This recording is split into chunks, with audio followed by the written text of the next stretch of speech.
ನಾವು ಹೈದ್ರಾಬಾದವ್ರಂತರೂ ಈ ಸಲ ಐ ಪಿ ಎಲ್ನಾಗ ಮಿಕ್ಕಿದ ಗಡಿಗಳಾಗ್ಬಿಟ್ಟವು. 270 280 ಏನು ಐತಿಲ್ರಿ ಅದು. ಐ ಪಿ ಎಲ್ ಅಂದ್ರೆ ಏನು ಮಜಾಕ್ ಮಾಡಿಬಿಟ್ಟಾರೆ ಇವರು. ನೀರು ಕುಡ್ದಂಗೆ ಈಸಿಯಾಗಿ ಹೊಡ್ಯಾತಾರೆ. 277 ಫಸ್ಟಿಗೆ ಹೊಡೆದ್ರೆ ಈಗ 287. ಹೈದ್ರಾಬಾದವ್ರಂತರೂ ನೆಕ್ಸ್ಟ್ ಲೆವೆಲ್ನಾಗ ಆಡತ್ತಾರ. ಈಗ ನಾವು ಮೊದಲಿನಿಂದನೂ ಹೇಳ್ಕೊತ ಬಂದೆ ನಿಮ್ಗೆ, ಟ್ರಾವಿಸ್ ಹೆಡ್ ಅವ್ರ ಮೇನ್ ಪಾಯಿಂಟ್. ಟ್ರಾವಿಸ್ ಹೆಡ್ಗೆ ನೀವು ಹಿಡಿದ್ರಪ್ಪ ಅಂದ್ರೆ ಆ ಟೀಮಿಗೆ ಕಟ್ ಹಾಕ್ಬೋದು.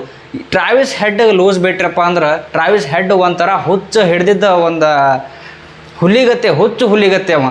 ನಿತ್ತಂದ್ರೆ ತಿರುವಾಡಿ ರುಬ್ಬಾಡಿ ಬಾಲರ್ಸ್ಗಳಿಗೆ ಹೆಗ್ಗ ಮುಗ್ಗ ಹೊಡೆದು ಯಾವ ಬಾಲರ್ಗಳು ಅನ್ನೋದು ನೋಡಂಗಿಲ್ಲ ಅವ. ಬಾಲರ್ಗಳು ಮುಖ ಮೂತಿ ನೋಡ್ಲಾರ್ದ ಗುದ್ದುತ್ತಾನ. ಇನ್ನು ಇನ್ನೊಬ್ಬ ಅದಾನ ಅವ್ರ ಟೀಮ್ನಾಗ ರಾಕ್ಷಸ ಹ್ಯಾಂಡ್ರಿಚ್ ಕ್ಲಾಸೆನ್. ನಿತ್ತಪ್ಪ ಅಂದ್ರೆ ಮುಂದಿನ ಬಾಲರ್ ಈ ಮನುಷ್ಯನೂ ನೋಡಂಗಿಲ್ಲ. ಇಬ್ರು ಏನು ಸೇಮ್ ಇಂಟೆಂಟ್ ಇರ್ತೈತಿ, ಸುಮ್ಮ ಗುದ್ದೋದು. ಈ ಸೀಸನ್ನಾಗಂತರೂ ದಿನದಿಂದ ದಿನಕ್ಕೆ ಭಾಳ ಅಂದ್ರೆ ಭಾಳ ಡೇಂಜರಸ್ ಆಗತ್ತಾವ ಇವು SRHನ 2 ಹುಲಿಗಳು, ಟ್ರಾವಿಸ್ ಹೆಡ್ ಮತ್ತು ಹ್ಯಾಂಡ್ರಿಚ್ ಕ್ಲಾಸೆನ್. ಇವ್ರಿಗೆ ಯಾರು ಒಂದು ಸ್ವಲ್ಪ ಲೂಸ್ ಬಿಟ್ರು ಅಂದ್ರೆ ಅವ್ರನ್ನ ಹರ್ಕೊಂಡು ತಿಂದ್ಬಿಡ್ತಾರೆ ಇವರು. ಅದು ಅಂತರೂ ಗ್ಯಾರಂಟಿ ಐತಿ. ಟಾಸ್ ಗೆದ್ದ RCB ಕ್ಯಾಪ್ಟನ್ ಬೌಲಿಂಗ್ ತೊಗೊಂಡ್ರು. ಹೌದು, ತೊಗೊಳ್ಳೇಬೇಕಾಗಿತ್ತು. ಈ ಗ್ರೌಂಡಿನಾಗ ಚೇಸಿಂಗ್ ಒಂದು ಸ್ವಲ್ಪ ಹೆಲ್ಪ್ ಆಗ್ತಿತ್ತು. ಯಾಕಂದ್ರೆ 220 230 ಹೊಡೆದ್ರೂ ಚೇಸ್ ಮಾಡಿ ತೆಗಿಯುವಂಥ ಕೆಪಾಸಿಟಿ ಈ ಗ್ರೌಂಡ್ನಾಗಿತ್ತು.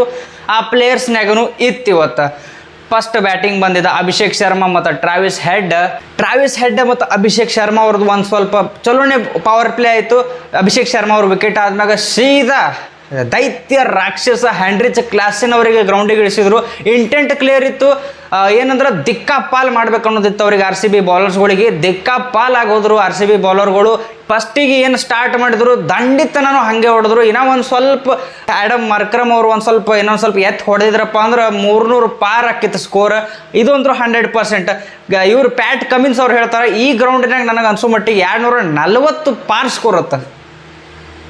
ಇವ್ರದ್ದು ಒಂದು ಲೆವೆಲೇ ಬೇರೆ ಐತ್ರಿ. ಎಲ್ಲ ಟೀಮ್ಗಳು ಒಂದು ಬೇರೆ ಥಿಂಕಿಂಗ್ನಾಗ ಅದಾರ. ಈ ಟೀಮ್ಗಳು ಥಿಂಕಿಂಗೇ ಬೇರೆ ಐತಿ. ಟೀಮ್ಗಳು ಬರೀ ಸೋಲ್ಸಾಕಾಡತ್ತಿಲ್ಲ, ಇವು ಧ್ವಂಸ ಮಾಡಿಬಿಡ್ಬೇಕು, ಬೆಂಕಿ ಹಚ್ಚಿ ಸುಟ್ಟು ಬಿಡ್ಬೇಕಂತೇಳಿ ಆಡತ್ತಾವ ಇವು. ಟ್ರಾವಿಸ್ ಹೆಡ್ ಕಡೆದಿಂದ ಬೆಂಕಿ ಶತಕ. ಇನ್ನು ಹ್ಯಾಂಡ್ರಿಚ್ ಕ್ಲಾಸೆನ್ ಅವ್ರದ್ದು ಶತಕ ಬರೋದಿತ್ತು, ಮಿಸ್ ಆಯಿತು. ಏನು ಅಬ್ದುಲ್ ಸಮದ್ ಅಂತರು ಲಾಸ್ಟಿಗೆ ಇವ್ರು 200 ಸ್ಟ್ರೈಕ್ ರೇಟ್ಲೆ ಬ್ಯಾಟಿಂಗ್ ಆಡಿದ್ರೆ 400 ಸ್ಟ್ರೈಕ್ ರೇಟ್ಲೆ ಬ್ಯಾಟಿಂಗ್ ಆಡ್ಯಾನ ಅಬ್ದುಲ್ ಸಮದನ್ನ. ಬೆಂಕಿ. ಸನ್ ರೈಸರ್ಸ್ ಹೈದರಾಬಾದ್ನ ಪ್ರತಿಯೊಬ್ಬ ಬ್ಯಾಟ್ಸ್ಮನ್ನೂ ಬೆಂಕಿ ಗತಿ ಆಡ್ಯಾರ ಇವತ್ತು. 287 ರನ್ IPL ಹಿಸ್ಟ್ರಿ ಒಳಗನೆ ಹೈಯೆಸ್ಟ್ ಟೋಟಲ್. ಇದು ಹೈಯೆಸ್ಟ್ ಸ್ಕೋರ್. ಈ IPL ಚಾಲು ಆಗೋಕ್ಕಿಂತ ಮೊದಲು 263 ಹೈಯೆಸ್ಟ್ ಸ್ಕೋರ್ ಇತ್ತು RCBದು. IPL ಸ್ಟಾರ್ಟ್ ಆಗಿದ್ದಾಗನೇ 277 ಆಯಿತು. ಆಮೇಲೆ KKRದವ್ರದ್ದು 270+ ಆಯಿತು. ಈಗ 280+. ಈಗ RCB ಸ್ಕೋರ್ ಎಲ್ಲೋಯ್ತು? 4 ನಂಬರ್ ಹೋಯ್ತು. ಈಗ ಮತ್ತೆ RCBದವ್ರು ಹೊಡೆದ್ರು 262, ಅದು 5 ನಂಬರ್. ಅಂದ್ರೆ ನೋಡ್ರಿ, 12 ವರ್ಷದಿಂದ ಏನಾಗಲಾಗಿತ್ತು ಅದು ಬರೀ 1 ವರ್ಷದಾಗ 3 ಸಲ ಆಯಿತು. ಇನ್ನು IPL ಮುಗುದಿಲ್ಲ.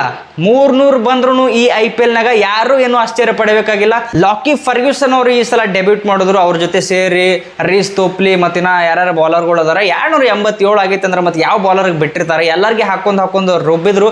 287 ಹೊಡಿರಪ್ಪ ಅಂತೇಳಿ ಟಾರ್ಗೆಟ್ ಕೊಟ್ಟರು. ಫಸ್ಟ್ ಬ್ಯಾಟಿಂಗ್ ಬಂದು ವಿರಾಟ್ ಕೊಹ್ಲಿ, ಡುಪ್ಲೆಸಿಸ್. ಇಂಟೆಂಟ್ ಅಂತೂ ಏಕ ನಂಬರ್ ಇಂಟೆಂಟ್ ಇತ್ತು. 200 ಸ್ಟ್ರೈಕ್ ರೇಟ್ಲೆ ಬ್ಯಾಟಿಂಗ್ ಮಾಡಿದ್ರು. ವಿರಾಟ್ ಕೊಹ್ಲಿ ಅವರು ಒಂದು 42 ರನ್ ಹೊಡೆದು ಔಟ್ ಆದರು. ಡುಪ್ಲೆಸಿಸ್ ಅವ್ರಂತರೂ ಬೆಂಕಿ ಬ್ಯಾಟಿಂಗ್ ಇವತ್ತು ಚಲೋ ಆಡಿದ್ರಿ. ಈ ಸಲ RCBಗೆ ಈ ಮ್ಯಾಚ್ RCB ಬ್ಯಾಟ್ಸ್ಮನ್ಸ್ಗಳಿಗೆ 10ಕ್ಕೆ 10 ಮಾರ್ಕ್ಸ್. ಆದ್ರೆ ಬಾಲರ್ಸ್ಗಳು ಸಿಕ್ಕಂಗೆ ನಾಯಿ ಹೊಡೆಸ್ಕೊಂಡ್ರು. ಅದು ಹೊಡೆಸ್ಕೋತೇ ಬಂದಾರ. ಅವ್ರ ಬಗ್ಗೆ ಏನು ಎರಡನೇ ಮಾತೇ ಇಲ್ಲ.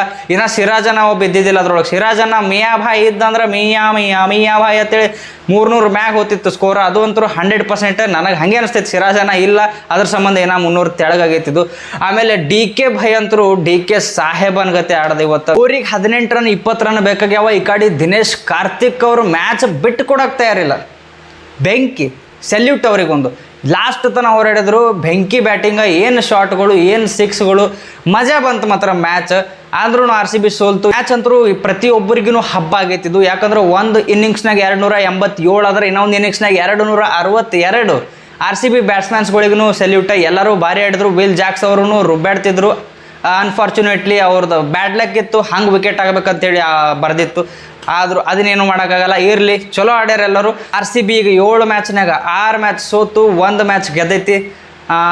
ಇನ್ನು ಮುಂದೆ RCBಗೆ ಅಸಾಧ್ಯ, ಕಷ್ಟ ಸಾಧ್ಯ ಅನ್ನೋದಕ್ಕಿಂತನೂ ಅಸಾಧ್ಯನೇ ಅಂದ್ರೂ ಓಕೆ. ಇಲ್ಲಿ ಸ್ವಲ್ಪ ಮಂದಿನ ಬರ್ತಾರೆ ಮ್ಯಾಥಮೆಟಿಕಲಿ, ಫಿಸಿಕಲಿ, ಮೆಂಟಲಿ ಹಂಗೆ ಆ ಎಲ್ಲಿ ಈ ಎಲ್ಲಿ ಅಂತೇಳಿ ಬರ್ತಾರೆ, ಅವು ಏನು ಯೂಸ್ ಇಲ್ಲ, ಏನು ತಲೆ ಹಾಕೊಳಕ್ಕೆ ಹೋಗ್ಬೇಡ್ರಿ. ಸುಮ್ RCB ಮ್ಯಾಚ್ ಇರ್ತಾವೆ, ಎಂಜಾಯ್ ಮಾಡಿರಿ. ಬೇರೆ ಮ್ಯಾಚ್ ಇರ್ತಾವೆ, ಅವನು ಎಂಜಾಯ್ ಮಾಡಿರಿ. IPL ಪೂರ್ತಿ ಎಂಜಾಯ್ ಮಾಡೋನು, ಧಮಾಕ ಮಾಡೋನು. ಯಾರು ಏನು ಟೆನ್ಷನ್ ತೊಗೊಳಕ್ಕೆ ಹೋಗ್ಬೇಡ್ರಿ. ಸಬ್ಸ್ಕ್ರೈಬ್ ಯಾರು ಮಾಡಿಲ್ಲ ಸಬ್ಸ್ಕ್ರೈಬ್ ಮಾಡ್ಕೊರಿ. ಎಲ್ಲರೂ ಸೇರಿ ಮಜಾ ಮಾಡೋನು. ಮತ್ತೆ ಜಲ್ದಿ ಸಿಗೋನು. ಜೈ ಕರ್ನಾಟಕ.